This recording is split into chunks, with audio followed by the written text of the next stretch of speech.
Have you ever wondered how elderly parents manage to protect their hard-earned savings while navigating the complexities of family dynamics and personal challenges? Imagine this. You've worked your whole life, saving over $30,000 for retirement. You own multiple properties. And yet, even with all of this, you're still faced with unexpected heartbreak and mounting financial pressures from within the family. In today's video, we dive deep into the heartfelt story of Mr. James Anderson, a man who exemplifies resilience and smart financial planning in his golden years. Despite the challenges he faced, James found a way to ensure his financial security while maintaining independence. No easy feat when you're balancing the responsibilities of aging and family. But that's not all. Stay with us as we uncover practical strategies that can help you, or your loved ones, protect your savings and enjoy peace of mind in your retirement years.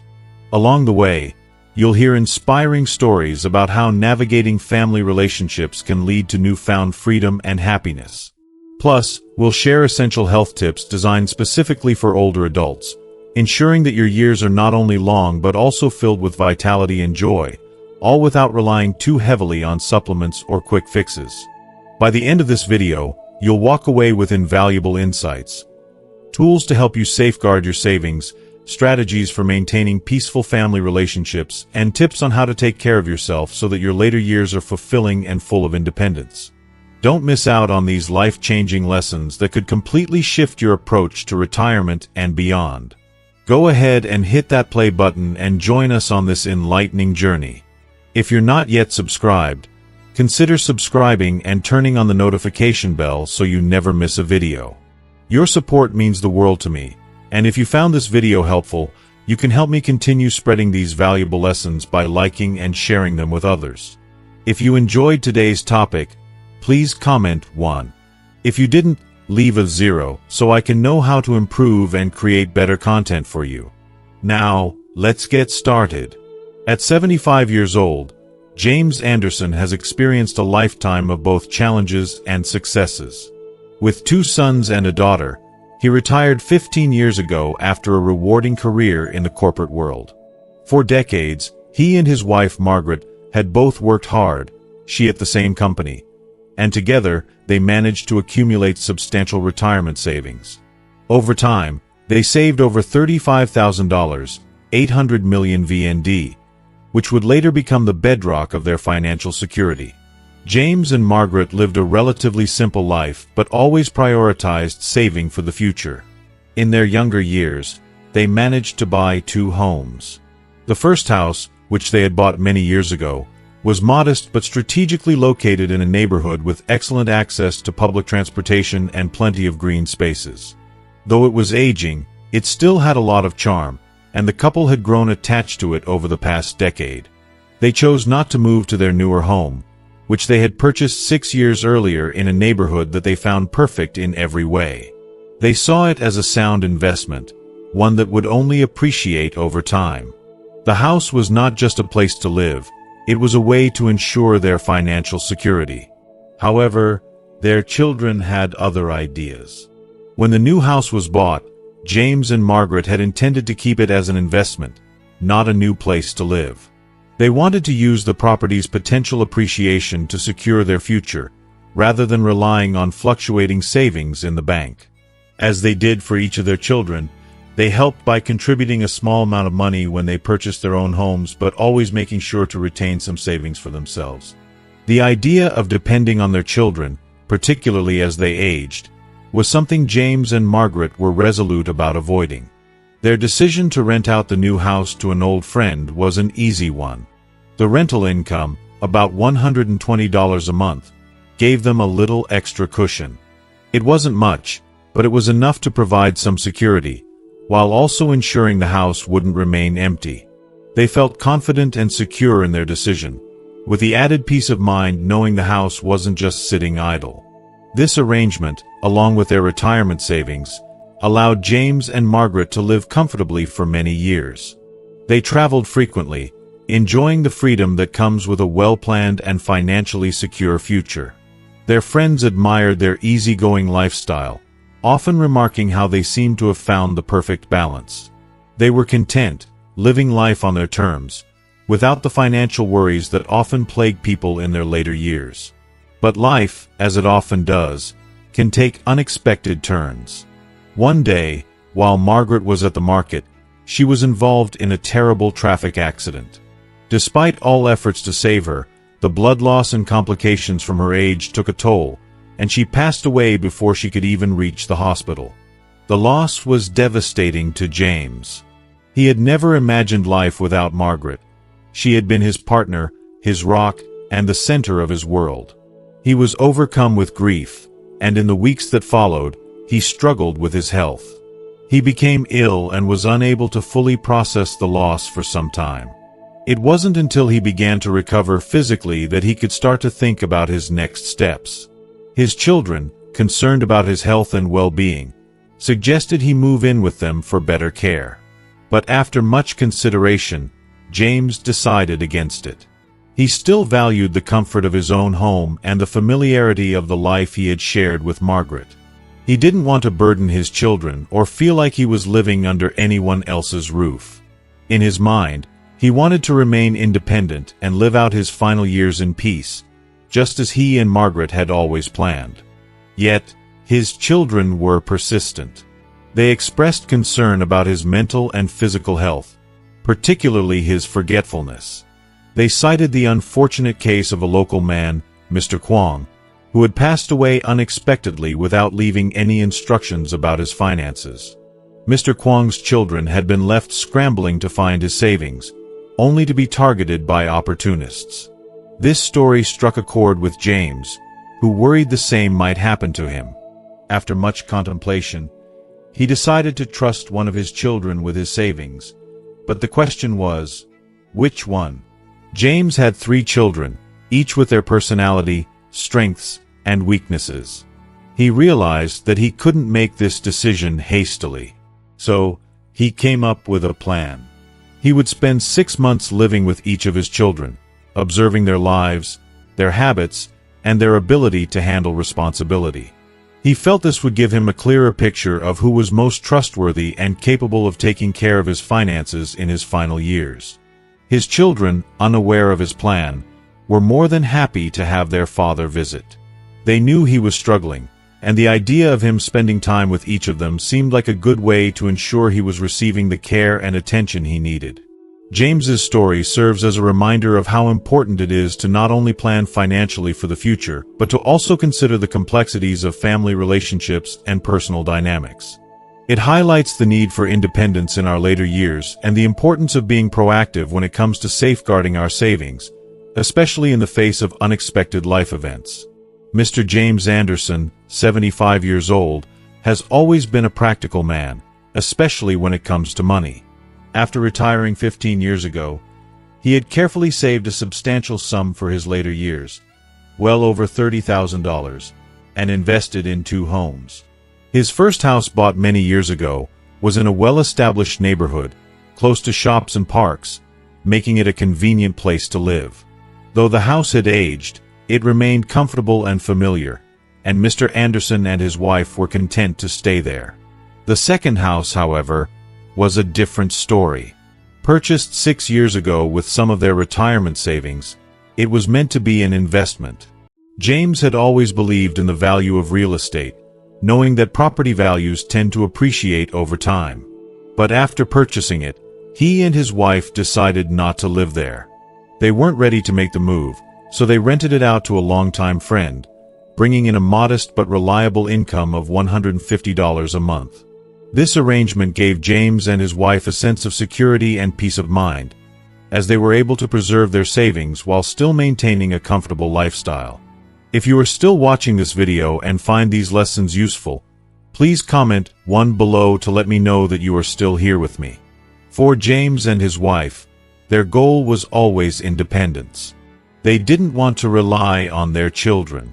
Their 2 sons and daughter were all grown and successful in their own right, but James and his wife had always been cautious about giving too much financial support.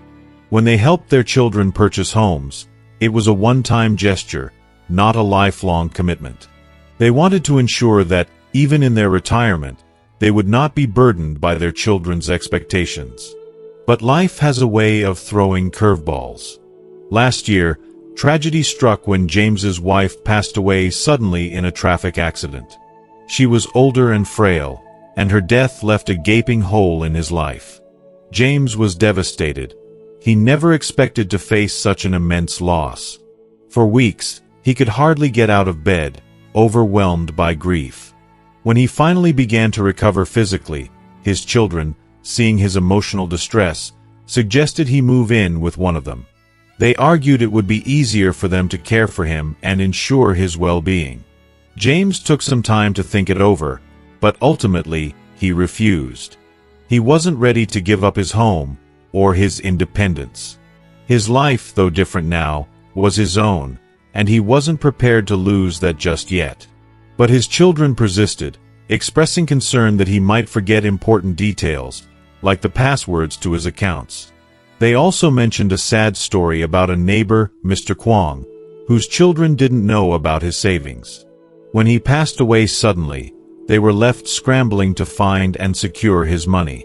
James was worried the same could happen to him, and after much thought, he decided he should entrust his savings to one of his children. But which one? He devised a plan. He would stay with each of his children for 6 months and observe how they treated him, how they handled their own finances, and how responsible they were. He felt this would be the best way to judge who would be the most trustworthy with his savings. His children had no idea about his plan. They simply welcomed him into their homes, assuming he just wanted to spend some time with them.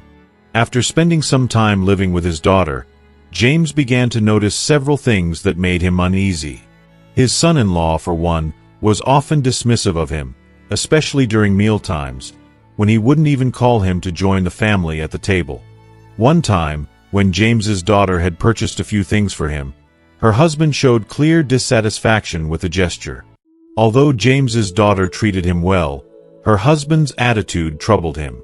James began to realize that entrusting his retirement savings to his eldest son or daughter wasn't a good idea. The financial pressures and emotional tension in their homes made him nervous. It became clear to James that his youngest son, though financially struggling, had treated him with kindness and respect. Despite their modest means, his youngest son and daughter-in-law never asked him for money and instead showered him with care. But James also knew that his youngest son's career was on the rise, and he was busy, perhaps too busy to take on the responsibility of managing his father's savings. After reflecting on the situation, James decided that the best option was to return to his own home. He had always prided himself on being independent, and after careful thought, he believed he could still manage his life without burdening his children. His health was still good, and his mind was sharp. James reasoned that as he got older, he could hire someone to help care for him, ensuring he didn't need to depend on his children for that support. This way, he could live peacefully, without worrying about his children's attitudes toward his money or their expectations of him. He felt that keeping the savings in his own hands, in a safe place, would be the best option. To prevent any complications in the future, James devised a plan.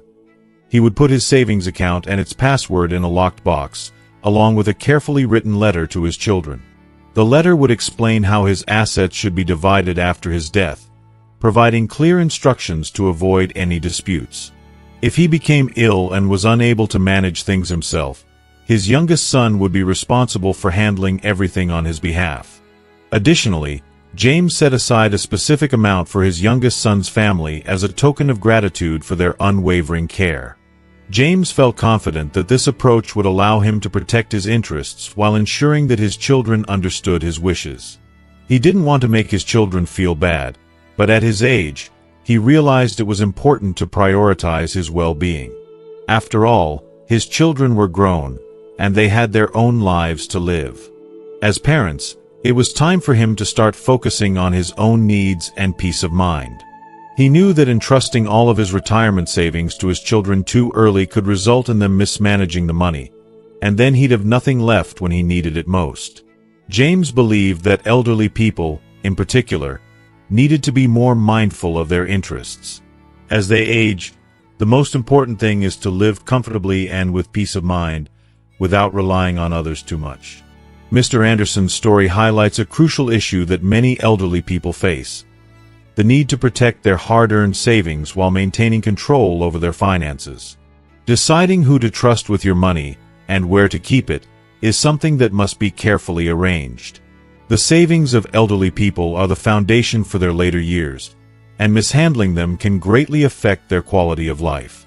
Elderly individuals are often more susceptible to illness and forgetfulness, which can make managing money on their own more challenging.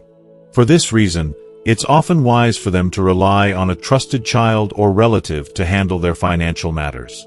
However, this trust must be earned, as James's story shows. He found that his youngest son, though not financially stable, was more trustworthy and caring than his older children, and he ultimately entrusted him with his future security. While Mr. Anderson's method of handling his savings might seem a bit complicated, it offers a sense of security and clarity. His letter, detailing his wishes, provides a roadmap for his children to follow in the event of his passing or incapacity, ensuring there are no misunderstandings or disagreements. This approach also preserves family harmony, as it keeps the focus on what truly matters, his well-being and the well-being of his loved ones.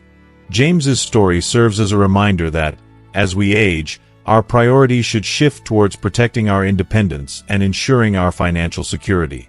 By taking proactive steps, such as securing our savings and setting clear expectations, we can enjoy our later years with peace of mind, knowing that we've made arrangements that will safeguard our future. Lan's voice trembled as she recounted the events that had transpired. After the phone call with her son Min, she felt a rush of anger, frustration, and deep disappointment. She had worked hard her entire life, sacrificed for her family, and given her son the best she could, only to find herself feeling abandoned in her old age. I had spent years working to ensure Hui would have the opportunities one never had, Lan continued. But now, when it came time for me to ask for something in return, just some respect, some acknowledgement of all that I had done, he was too busy, too caught up in his own life to even care. Born in 1962, Lan grew up in a modest rural home at the edge of a small village. Their shack had a small garden, which provided the family's livelihood. Despite their humble beginnings, Lan's parents encouraged her to focus on her education. Thanks to their support, she graduated high school and went on to attend teaching college, fulfilling her parents' dream of her becoming a successful woman. Her father's pride was evident when he patted her shoulder and said, "Lan, you must study well and be useful to society in the future." Her mother, though a quiet woman, wiped away tears, her smile full of hope. "The most talented daughter will find a good job in the future," she had said. In 1984, Lan met Quan, her husband, through an arranged marriage. He was tall, handsome, honest, and sincere, everything she could have hoped for in a partner. They quickly fell in love, and Lan cherished their simple, joyful moments together. One of her fondest memories was their first date by a small stream near the village. Quan shyly gave her a wildflower, which, though modest, felt like the most beautiful gift. It was at that moment that Lan felt like the luckiest person in the world. In 1986, their son Hui was born.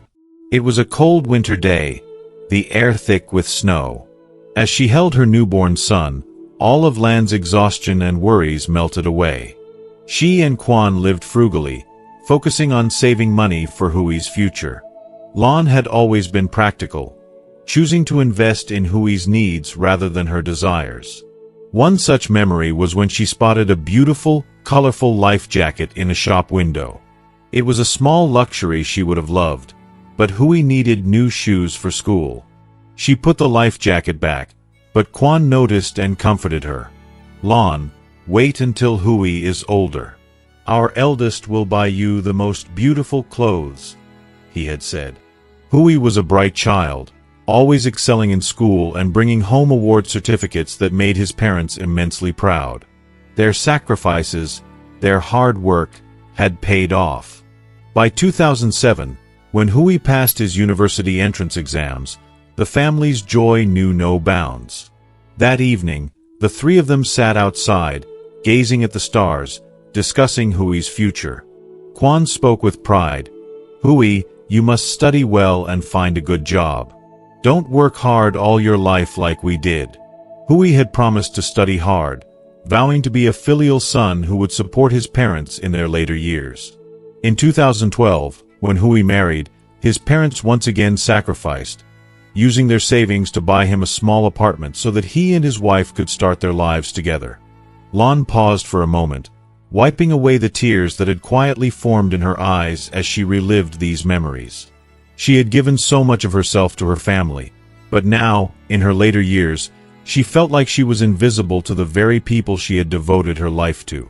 The phone call with Min had left her feeling betrayed.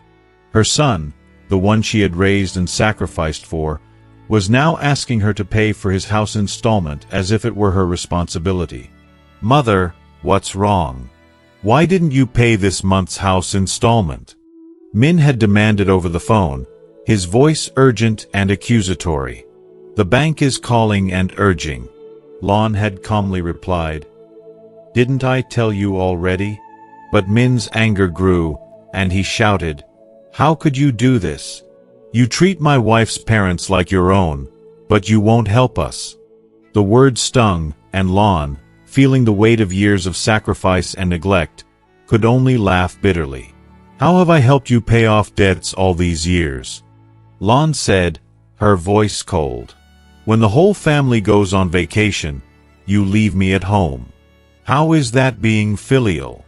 For a moment, the line was silent, and then Min's tone softened. "Mother, don't be angry. We didn't mean it that way," he said. But Lon, unable to suppress her feelings, interrupted. "Didn't mean what? Do you think I'm useless now that I'm old?" She hung up, her heart heavy with the weight of her son's indifference. She took a deep breath, trying to calm herself. The pain of realizing that her years of love and sacrifice had been taken for granted was almost too much to bear. Lan's story highlights a common challenge many parents face as they grow older: the struggle to find a balance between supporting their children and ensuring their own well-being. It also serves as a reminder that filial piety should be mutual. Parents give so much to their children, and it is only fair that they receive respect, care, and consideration in return. Lan's experience shows that, while she had given everything for her family, it was now time for her to prioritize herself. She realized that she had to make sure her own future was secure, especially when her son's neglect had made her feel unimportant. Through her story, we see that self-care, self-respect, and the importance of healthy boundaries are essential, especially as one ages. If you are still watching this video and find these lessons useful, please comment 2 below to let me know that you are still here with me. I vividly remember the day we moved in. My husband and I stood in the middle of the empty room, overwhelmed with mixed emotions. There was a sense of joy and fulfillment, but also a deep sadness. It felt like a chapter of our lives was coming to an end. John, my husband, placed his hand gently on my shoulder and whispered, "Mary, our son has finally grown up." I nodded, tears welling up as I looked at our son, Mark, and his beaming wife, Emily. Despite the tears, there was an undeniable feeling of comfort and peace in that moment. Not long after, our first grandson, little Noah, was born. I took it upon myself to care for him, dedicating my days to him, and though it was exhausting, seeing him grow and thrive made it all worth it. However, as the months passed, I began to notice a shift in Mark and Emily's behavior towards me. At first, it was subtle, remarks about me working too slowly, or not taking care of Noah the way they thought I should. It wasn't long before their criticisms turned sharper. And when Emily gave birth to their second child, a little girl named Lily, the situation worsened. The house, which had once seemed like a warm home, suddenly felt too small, and they began complaining about the lack of space. One day, Mark came to me with an idea. He wanted to buy a bigger house. My heart sank as he spoke, but John and I discussed it, and we decided to help our son and his family by selling our small apartment to put down a deposit for a larger home. We promised to assist with the monthly mortgage payments, which were a hefty $500. But what I never expected was that Mark and Emily started excluding me from family activities and vacations. The first time, I brushed it off as an oversight. The second time, I felt a pang of discomfort but told myself it was no big deal. By the third time, though, during the long holiday weekend in April, I couldn't take it anymore. I woke up early that morning, eager to cook a delicious meal for my family, only to be caught off guard when Mark said, "We're going away for the weekend." I paused, asking, "What about me? Aren't you bringing me along?" Mark hesitated for a moment before replying, "Mom, the kids are being a handful, and someone needs to stay home with them. Could you look after them?" I asked again, "Why aren't you bringing us along?" His expression hardened, and his voice grew firm. "Mom, don't ask. Just stay here." I was stunned. Emily was caught up in work and had no time to help with the cooking. Mark, despite his busy schedule, was the one who had taken on that responsibility. Still, Emily would sometimes buy me small things, like a belt, out of her tight budget. There were times when I was sick, and Mark would urge me to get a proper checkup, concerned for my health. His care, though small, moved me deeply. Yet, the exclusion hurt. Tears welled up in my eyes as I sat at the kitchen table. John, seeing my distress, asked, "Did we do something wrong?" "No," I replied, my voice shaking. "But why is Mark acting like this?" John sighed. "Maybe we've spoiled him too much. But Mary, we've done everything for him. Now it's time for us to think about ourselves." What stung even more was the discovery that Mark was sending money to his in-laws every month. His wife's parents, who were no longer working, were receiving $100 each month from Mark for maintenance. I couldn't keep it inside anymore. I confronted Emily, my voice shaking with anger. "How can you shout at me like that? You should respect your parents. What's going on?" My voice trembled with frustration, but all I could do was accept it. That night, sleep wouldn't come. Resentment and anger filled my heart. John, understanding my feelings, gently whispered, "Mary, don't hold on to this bitterness. We've given so much to Mark. If he doesn't appreciate it, that's his problem." But it wasn't just about giving. It was about being valued and respected. A month later, Mark and Emily planned another trip, and once again, I was left behind. This time, I decided it was enough. Before they left, I quietly packed my bags and, for the first time in years, went on a trip with John. We went to a peaceful little town, just the two of us, and I stopped paying the mortgage for them. John was concerned. "Mary, are you sure about this? Isn't this a bit too harsh?" I looked at him firmly and replied, "John, we can't continue like this. If we don't stand up for our happiness, who will?" John paused for a moment, then nodded in agreement. "You're right. I support you." We spent the next month in a small, cozy homestay, living a simple, peaceful life. We'd stroll through the market each morning, picking fresh produce, and then prepare meals together in the tiny kitchen. In the evenings, we'd relax in the garden, sipping tea and watching the twinkling lights in the distance. It was the simplest life, but it felt like the first time in years that I truly felt at peace. A month later, Mark called me.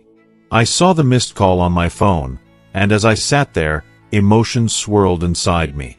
John came over and said, "Mary, you did the right thing. We can't let them treat us like this forever." I nodded, wiping away the tears. "Do you think we're being selfish?" I asked. John shook his head and said, "No, Mary, we've sacrificed enough. It's time to take care of ourselves." Mr. Harris had always been the epitome of strength in his family. As a younger man, he worked tirelessly at a local factory, saving every penny he could to ensure that his children, Sarah and Matt, would have opportunities he never had.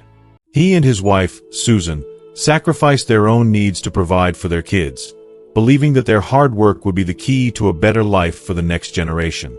However, as the years passed, Mr. Harris began to notice a disturbing shift in his family dynamics. His children, now adults, seemed to forget the sacrifices he had made. They lived in the fast-paced world of their ambitions, often forgetting to look back and acknowledge the struggles that had helped pave the way for their success.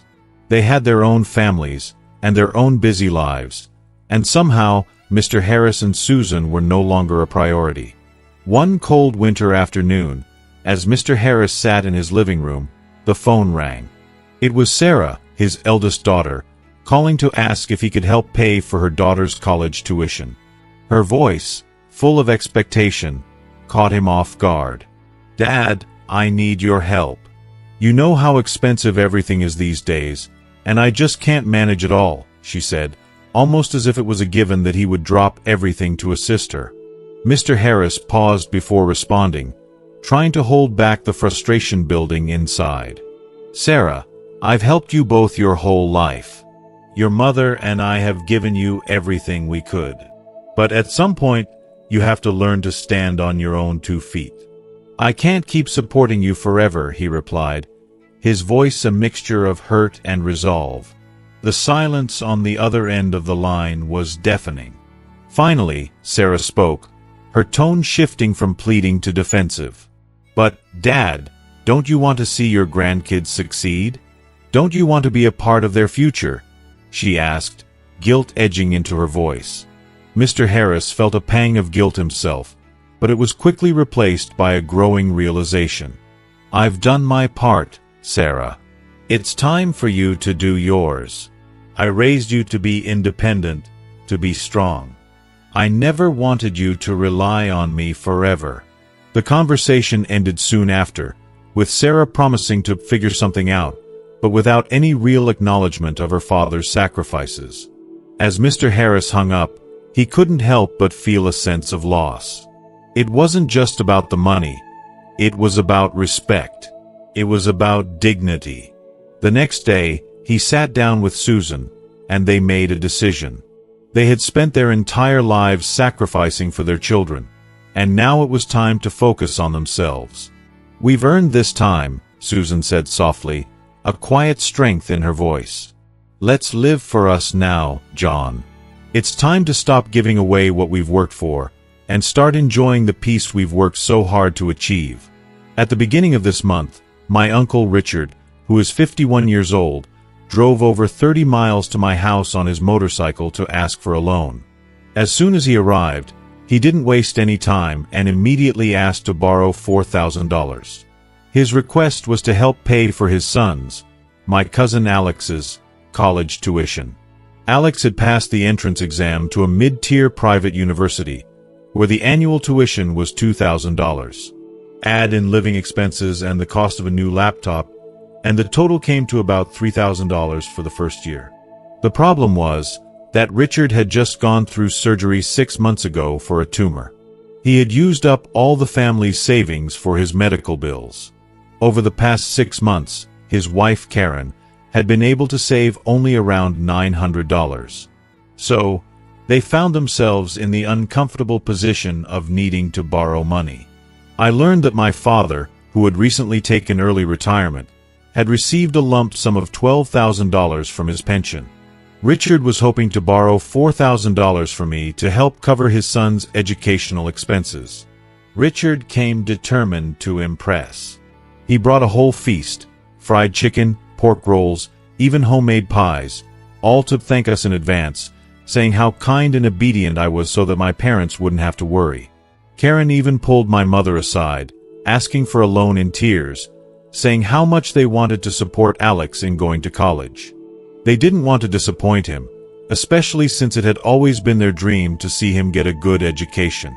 Seeing my uncle in such a desperate state stirred a mix of emotions in me. I felt sympathy for his situation, but also a sense of discomfort. I knew that this was a hard decision for my parents, and I could tell they were torn. After much deliberation, my parents reluctantly agreed to lend them $1,200, but they simply couldn't afford to give away such a large sum. It wasn't that we didn't want to help, we just had our financial constraints. In 2 years, I would be getting married, and with that came the expenses of buying a new home and covering wedding costs. My father had just retired, and my mother's pension was only about $250 a month. We needed every dollar to stay afloat. I also had doubts about whether we would ever see that money again. Richard and Karen's financial situation was precarious at best, and Alex, who was now in his 13th year of school, since American high school includes a 13th grade year for those aiming for college, didn't seem to fully grasp the weight of the situation. His academic performance was average at best, just enough to meet the university's minimum entrance requirements. When Karen called me for advice about which schools Alex should apply to, I suggested that he consider lower-cost options with strong job prospects after graduation. I didn't feel comfortable recommending a private university with such steep tuition fees given their financial instability. But Karen insisted, asking for my help in choosing majors and schools, even though she seemed reluctant to accept that a less expensive, more practical option might be the best route for Alex. The entire situation made me reflect on the pressures parents face in balancing their desires to provide for their children with the reality of their financial situations. Richard and Karen's emotional appeal tugged at my heartstrings, but I couldn't ignore the fact that we also had our future to plan for, and I felt responsible for making sure I didn't sacrifice my well-being in the process. Despite all the advice from our family, my cousin Alex was determined to enroll in a private university in Ho Chi Minh City, even though the tuition fees were sky-high. He argued that the 3 grueling years of high school preparation had been so tough, and now he deserved to attend a good university. He didn't want to feel inferior to his friends who were going to well-known schools, so he stubbornly registered for a private university, majoring in a field that cost a fortune. If you are still watching this video and find these lessons useful, please comment 3 below to let me know that you are still here with me. I tried to talk sense into him, explaining that his family simply couldn't afford such an expensive education. But Alex was adamant. "It's my dream, and if I can't have this one, I'll find another one," he replied defiantly. I had expected him to reconsider and apply to more affordable schools, but much to my surprise, all of his applications were to private universities in major cities, each with slightly lower admission requirements. The results were predictable. Alex didn't get into his first choice, but he did get into his second choice, a private university in Vung Tau. The tuition alone was $2,000 per year, about $8,000 for 4 years, not including living expenses.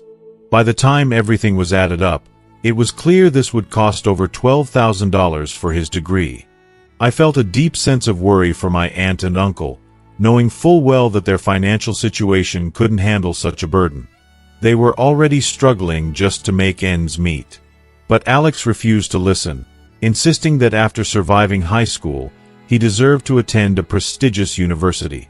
He promised he would work part-time to help pay his tuition, but after the exams, he spent all his time playing video games and partying with friends, refusing to take any responsibility for his financial obligations. In the end, my uncle was left with no choice but to go door to door, borrowing money from anyone who would lend it.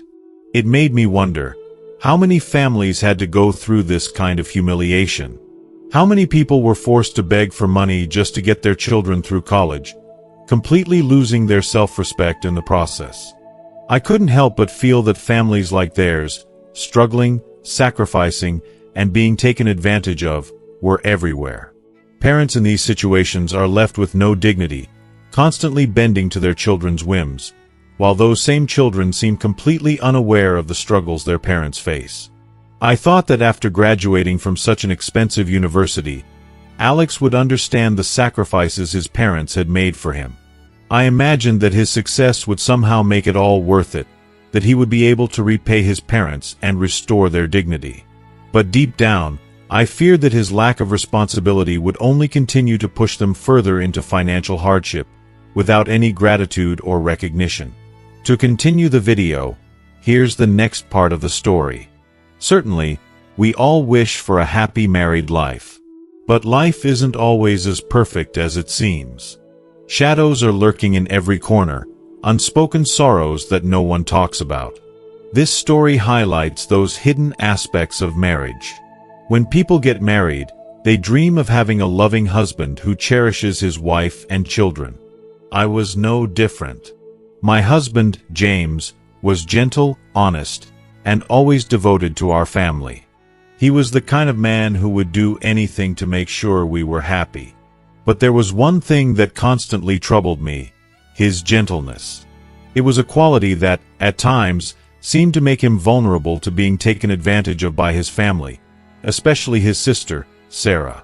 The tipping point came when Sarah asked him for a $4,000 wedding gift for her daughter. I was furious. Without hesitation, I turned to James and said, "If you give her that money, we're getting a divorce." We had been married for 5 years at that point and had a beautiful little daughter. But that was the moment I realized that his family's expectations were getting out of hand. You see, when I married James, I was already in my early 30s. I had focused so much on building my career before starting a family. Through sheer hard work, I managed to climb the corporate ladder, landing a managerial position with an annual salary of $12,000. But despite all my success, my parents, who were traditional in their values, didn't see my career as the most important thing. To them, having a daughter, getting married, and having children were the milestones that mattered most. It was a tough pill to swallow. The pressure from James's family to constantly give, and to always be generous, had put an immense strain on our marriage. I was torn between wanting to support my husband and protecting our financial future. But I couldn't allow his family's demands to dictate our lives. If James couldn't stand up for us, I had to. I came to understand myself more clearly over time. Many of my friends were in similar situations, their children growing up, and like them, I felt the pressure to follow my parents' wishes. They encouraged me to try matchmaking, and that's how I met James, a gentle and honest man with a quiet demeanor. At first, I didn't have much of an impression of him. His appearance was average, and his family background was nothing extraordinary. But I was tired of the constant matchmaking process, so when my parents asked about him, I agreed to get to know him better. They were thrilled to hear that. We decided to meet a few more times, choosing an auspicious date for our eventual wedding. In the beginning, I wasn't sure, but as we spent more time together, my feelings for James grew. My job was demanding, and I longed for a partner who could help take care of things at home. Someone who was thoughtful, remembered the little details, and could create a sense of stability. I thought marrying a man like James would lead to a peaceful life, where I wouldn't have to worry about the ups and downs of infidelity. So we married, as our families had hoped, never imagining that his family would become the biggest obstacle to our happiness. I loved his gentleness and honesty, but I didn't fully understand how much his upbringing influenced his character. James came from a family where traditional gender roles were strictly followed. He always deferred to his parents and rarely voiced his own opinions. This made him put others' needs ahead of his own, often to the point of neglecting his desires and well-being. One day, James came home looking worn out, his face showing signs of stress. I immediately knew something was wrong. He hesitated before saying, "Honey, your brother is getting married soon. We should be happy for him, right?" I could sense where this was going. I waited for him to elaborate, but he didn't. Finally, I asked, "How much are you planning to give your brother?" I figured the cost of a modest wedding in the countryside wouldn't be much. Maybe 10 million VND, roughly $400. But judging by his silence, I knew I was wrong. After a long pause, he answered, "I want to give him 100 million VND. My heart sank.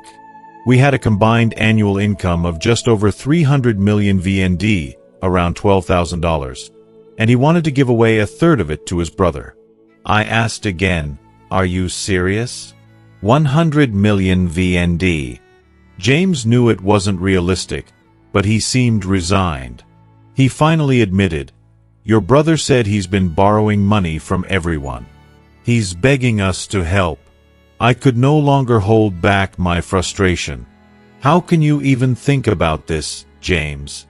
You're the man of the house, and yet you're letting your wife manage everything." I stormed out of the room, grabbed the phone, and snapped, "Who is this? Is it your brother-in-law asking for money again?" My voice was sharp. "If you don't have money, how can you even think about getting married?" James was visibly frustrated now. "You're a woman, and you think like that? You don't work, and yet you're telling me how to spend our money." I couldn't hold back any longer. I shoved the door open and snatched the phone out of his hand. "Oh, who's this? Isn't this your brother asking to borrow money from everyone?"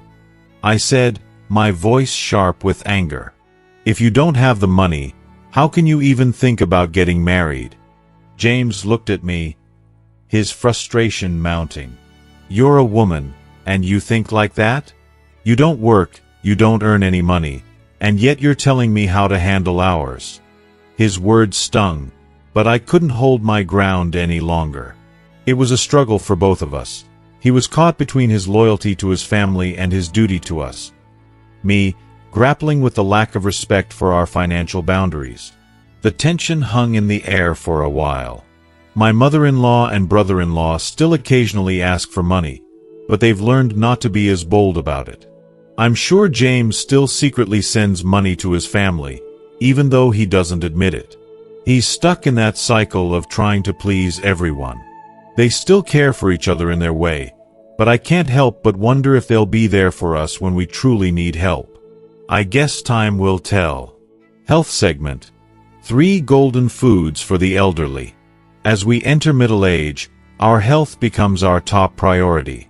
Maintaining good health, eating well, and living a long life are concerns that occupy many minds. As we age, our bodies require more nutrients to stay strong and vibrant. While rice and wheat-based products are common staples that provide energy, elderly people should consider reducing their intake of rice and bread, replacing them with 3 golden foods that are not only nutrient-dense but also better than taking dietary supplements. Question: do all meals need to include carbohydrates? Carbohydrate-rich foods are a staple in many households. From rice, noodles, and bread, to potatoes and beans, carbohydrates provide essential energy for our bodies. The key is ensuring that each meal contains an appropriate amount of carbohydrates. Without them, the body would have to use its protein stores for energy, which is inefficient. The nutrition guide suggests that adults should aim for 250 to 400 grams of grains daily, which should include 50 to 150 grams of whole grains and beans, along with 50 to 100 grams of starchy vegetables like potatoes. However, it's important to balance refined carbohydrates with more nutritious, whole grains. For example, instead of sticking to just white rice, consider substituting it with brown rice or mixing in a combination of brown rice and millet. This variety enhances the nutritional value of each meal while keeping things interesting. Why should middle-aged people limit white rice and buns? According to studies on community nutrition, the overconsumption of refined carbohydrates like white rice and buns can significantly increase the risk of insulin resistance, obesity, and cardiovascular diseases. The main reason is that these refined carbohydrates lack fiber, which leads to quick spikes in blood sugar levels, overwhelming the body's insulin regulation. This, over time, may cause chronic health issues. White rice and buns are considered staple foods in many diets, but they are nutritionally poor. They primarily provide carbohydrates without the beneficial protein, vitamins, or minerals that the body needs. Additionally, because white rice and buns can create a sense of fullness quickly, they often lead to reduced intake of more nutrient-dense foods. Over time, excessive reliance on these foods can contribute to nutritional deficiencies. A healthy diet is the foundation for longevity, especially as we enter middle age. To promote better health and prevent future complications, it's essential to limit foods like white rice and buns and replace them with healthier, more nutrient-dense options. 3 golden foods for middle-aged people. 1. Corn, maize. Corn is an incredibly healthy food that is rich in fiber, minerals, and vitamins. The high fiber content in corn supports healthy digestion and helps reduce constipation, a common concern as we age. Corn also contains relatively few calories, providing a feeling of fullness without negatively impacting health. Moreover, corn can be prepared in a variety of ways: boiled, grilled, or even made into buns or soups. A study published in the American Journal of Clinical Nutrition suggests that whole grains like corn can help regulate blood sugar levels, preventing sudden glucose spikes and potentially reducing the risk of type 2 diabetes. Middle-aged people can choose different types of corn, such as sweet corn, which is higher in sugar, or sticky corn, which is higher in starch, depending on their health needs. 2. Whole wheat bread. Whole wheat bread is an excellent alternative to white bread, especially for middle-aged individuals. Unlike white bread, which is made from refined flour, whole wheat bread is made from whole wheat flour that retains the bran and germ, both of which are rich in fiber, B vitamins, and minerals. These nutrients help regulate blood sugar, lower cholesterol, and improve cardiovascular health. Replacing white bread with whole wheat bread supports long-term weight control, aids digestion, and reduces the risk of chronic conditions like heart disease. A Harvard University study found that eating 50 grams of whole grains daily, such as whole wheat bread, can reduce the risk of heart disease by 20%. 3. Corn cakes and cassava. In the past, corn cakes and cassava were staple foods in many households, but with improved living standards, they have been replaced by white rice. However, corn cakes and cassava remain incredibly nutritious options. Made from ground corn and cassava flour, these foods are rich in fiber, iron, magnesium, zinc, and plant-based protein. They also contain antioxidants like vitamin E, which help prevent chronic diseases and support the immune system. In addition to improving digestive health, corn cakes and cassava provide long-lasting energy, making them excellent choices for middle-aged people. The World Health Organization recommends at least 25 grams of fiber per day to reduce constipation and improve digestive function, and corn cakes and cassava are great sources of this fiber.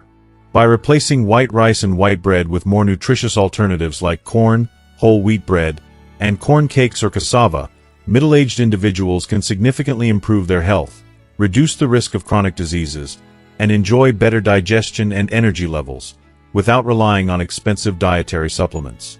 These foods not only offer a wealth of nutrients but also help maintain long-term vitality. Elderly people should remember 5 golden principles when eating carbohydrates. As people age, maintaining proper nutrition becomes essential to preserve health and vitality. The body's metabolism slows down, digestion weakens, and nutrient absorption decreases, making it necessary to adapt dietary habits accordingly. For elderly individuals, carbohydrates are an important source of energy, but the way they are consumed can greatly affect overall health. Here are 5 golden principles that elderly people should remember when eating carbohydrates. 1. Balanced food combination. Elderly people should prioritize whole grains like oats, millet, corn, and whole wheat bread. These foods are rich in fiber and essential vitamins, which help control blood sugar levels and keep the body feeling full longer. To meet their protein needs, elderly individuals should also include fish, eggs, dairy, and a variety of beans in their meals.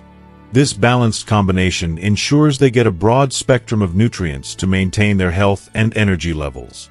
Whole grains are also beneficial in regulating blood sugar, helping to prevent spikes that could lead to conditions like diabetes.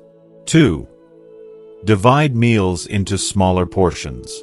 If you are still watching this video and find these lessons useful, please comment 4 below to let me know that you are still here with me. As the digestive system naturally slows with age, elderly people should aim to eat smaller meals throughout the day rather than large ones. Overeating can strain the digestive system, which is less efficient with age. By dividing meals into 4 smaller portions, elderly individuals can reduce the burden on their stomachs and improve nutrient absorption. It's also important to chew food thoroughly and eat slowly to aid digestion and make the most of each meal's nutrients. This approach helps maintain energy levels without overwhelming the digestive system. 3. Eat on time. Regular eating schedules are crucial for elderly people's health. Skipping meals or eating irregularly can cause harm to the stomach, leading to digestive issues or acid buildup. Eating 3 balanced meals a day is vital to ensure that the body receives a steady supply of nutrients. A consistent eating routine helps prevent the stomach from becoming too empty and producing excess acid, which can lead to stomach discomfort or ulcers. Regular meals help maintain optimal metabolism and digestive function. 4. Combine refined and whole grains. While refined carbohydrates, like white rice, noodles, and bread, are common in many diets, elderly individuals should reduce their intake of these foods and focus more on whole grains. Whole grains contain more fiber, vitamins, and minerals than refined grains, making them much more beneficial for digestive health and overall well-being. Elderly individuals should aim to eat brown rice, whole wheat noodles, and bread made from whole wheat flour instead of their refined counterparts. This can help manage blood sugar levels and improve digestive function, which becomes more crucial as we age. 5. Combine dry and liquid foods. Due to weaker teeth and a reduced ability to digest harder foods, elderly people should focus on incorporating both dry and liquid foods in their diet. For example, porridge made from whole grains like oats or millet is easy to digest and can be a nutritious option for breakfast.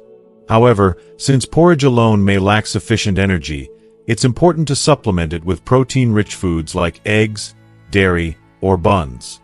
This balance ensures that meals are not only easy to digest but also provide enough energy for daily activities. Whole grains like corn and beans should be prepared in a softer form, such as porridge or ground into powder, to make them easier to digest and absorb. By following these 5 golden principles, elderly individuals can better manage their carbohydrate intake, maintain a healthy digestive system, and ensure they get the necessary nutrients for longevity and vitality. These dietary adjustments can significantly improve quality of life, helping older adults stay healthy and active for longer. Thank you so much for watching today's video. We've covered some valuable insights on how elderly people can make healthier choices when it comes to eating carbohydrates and ensuring they maintain good health through balanced nutrition. From choosing whole grains over refined carbs to dividing meals into smaller portions, these small changes can have a huge impact on overall well-being. So, what have you learned from today's video? Is there a particular principle that stood out to you or something you plan to implement in your own life? Let us know in the comments below. What is one thing you've learned today and will bring into practice? If you enjoyed this video, don't forget to leave your comment, like, share, and of course, subscribe to our YouTube channel for more helpful tips on health and wellness for seniors. We look forward to hearing from you, and we'll see you in the next video.